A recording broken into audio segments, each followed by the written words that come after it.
Hello everyone, I'm Ike34 from Circuit Gamers, and today I've got a fair amount of Black Ops 2 DLC news. This video was actually supposed to be up a few days ago on Wednesday when the DLC actually came out, but I ended up not having time to finish it until today.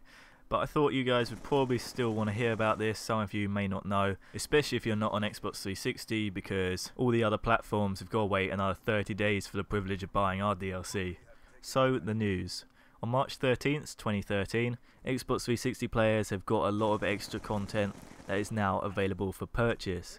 There's also some free DLC, so let's start with that one.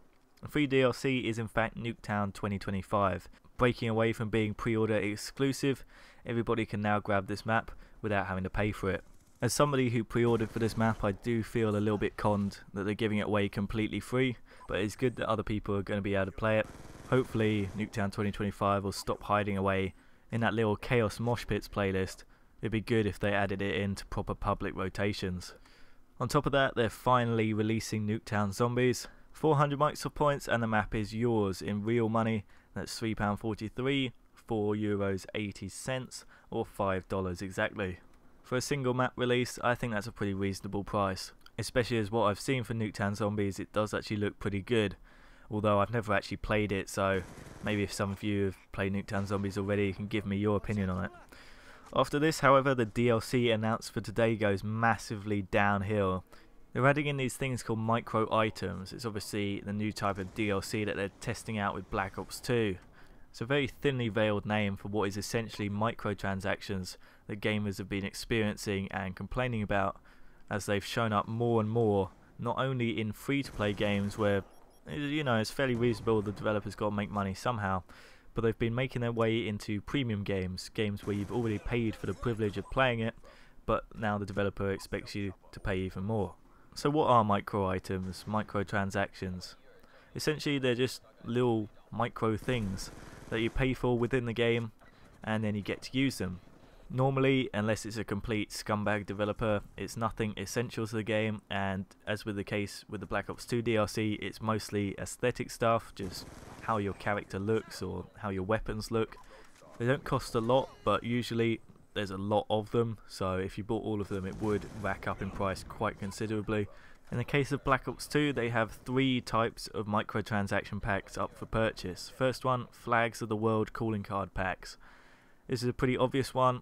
It's calling cards that look like flags from around the world.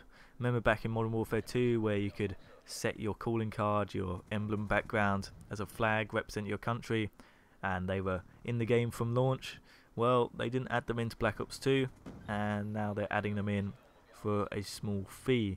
Now this doesn't make it very clear how many of these packs there actually are, whether they all come together in one big pack, or as the pictures implying there's actually 5 of them. Either way, flags, 80 Microsoft points, converting into useful cash, 69 pence, 96 euro cents, or $1. Next one, extra slots pack. Now, this is a real grab, a real cheap grab at money here. I mean, how difficult can it be to add in extra class slots? This pack does include some other features as well, it's not just the classes, so those things might be quite helpful to some people. You get 10 extra creator class slots, 20 more spaces for emblems, 32 more film slots, and 40 more screenshot slots. Now I think the interesting thing about this is all of this stuff is obviously hosted online somewhere on the Call of Duty servers, but it doesn't say anything about how long you're going to get this extra space for. Elite Premium from Modern Warfare 3 gave you extra space pretty much exactly like this, and that only lasted until your premium membership ran out a year later. It's not entirely clear how long you're going to be renting these little storage spaces for, but if you do choose to do this, it's going to set you back 160 Microsoft points, which is equivalent to £1.37, €1.92 or $2. I was just thinking the other day that maybe they should mix it up with the next COD and allow you to create classes every time you respawn like they do in Battlefield, but at this rate they're obviously never going to go that direction. Not if they can charge people £1.40 to add in more creator class slots. The next lot is simultaneously the best and worst. The best because these probably had a little bit of effort put into them, but the worst because they're charging for these things. Camouflages. Basically new camouflages, pay for camouflages, personalization packs they're calling them, because it's not just a camo, is a single calling card, a single camo, and 3 new custom reticles. I assume 1 for each type of sight, the red dot, the EOTech, and the hybrid optic. Personally, I don't really find any of these camos that attractive. The best one in my opinion is the Viper one, which looks like a snake, and it's got some pretty cool reticles on it as well. But the rest of them look pretty amateur, to be honest. They do have official screenshots for each of these personalization packs, so I'll show them on screen. You can get a quick look at them.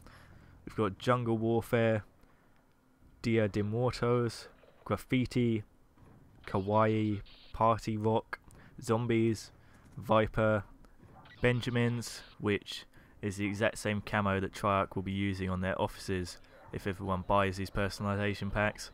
And finally, Bacon, which I personally think is absolutely ridiculous and really stupid, but judging by the comments I'd seen, everyone else thought it was pretty good.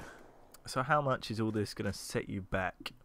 In Great British pounds, if there's 9 personalisation packs at £1.37 each, a creator class pack for another £1.37. I'm not entirely sure about the flags, but for the sake of this, let's say there's 5 different flag packs, each available for 69 pence. And we also purchased probably the only reasonable DLC in Nuketown Zombies map, which is going to set you back another £3.43. Altogether this comes to a grand total of £20.58. Now let's be honest, that's a lot of money to be spending on these sort of things. I mean, I was pretty certain that it was going to be a fairly hefty sum before I even worked it out, but I was actually quite surprised at exactly how much that had racked up. That's over half of what I paid for the original game. That's double what I paid for the last map pack, and that had a fairly decent amount of content in it. And this is only the beginning. I mean, we are only in March. Imagine if they pull this thing off every single month, selling personalisation packs for just a few quid each. It seems cheap at first, but when you actually add it up, it gets really expensive. When this comes out on PlayStation, I think I'm going to buy Nuketown Zombies. Well, I'm not going to support any of this microtransaction stuff. On the subject of coming out for PS3, before anybody asks, there is no official release date for PlayStation yet, or any other platforms. It's got to be at least 30 days, so it will come out sometime after April 13th. The PlayStation Store updates on a Thursday, so April 18th is looking like a pretty good release date. However, that's just my opinion, nothing official. Anyway, back to what I was saying. Personally, I'm not going to be supporting these microtransaction items. I mean, the Viper one does look pretty good, but it's just the concept. I really can't be supporting these microtransactions in Call of Duty. They've started to ruin several other games this generation, and I don't want to see Call of Duty go down that route as well. While it's not great to use a slippery slope argument as to why you shouldn't buy these things, history has shown this generation of gaming that these microtransactions don't go anywhere good. They just require you to buy more and more things to the point where you actually have to purchase pretty fundamental game items, purchase things to actually even really progress in the game at all. If Call of Duty went free to play like they did with Call of Duty in China, then, you know, maybe these microtransactions would be the way to go. But currently, paying 40 quid for the game, paying another 40 quid over the year for all the DLC packs, and then trying to sell us microtransaction items, and even having the cheek of not throwing in the microtransactions with the season pass that people pre-purchased, doesn't sound like a good idea to me. I'd like to hear your opinions on it though. Maybe some of you think differently. It's been a few days since this came out for 360. Maybe some of you have bought the personalization packs already. I'd love to hear your opinions on it, on either side of the argument. Otherwise, this is the end of the video, so I hope you've enjoyed it. Please comment any opinions and questions, and if you want to keep up to date with my content and you haven't already, make sure you hit subscribe. I shall see you next time.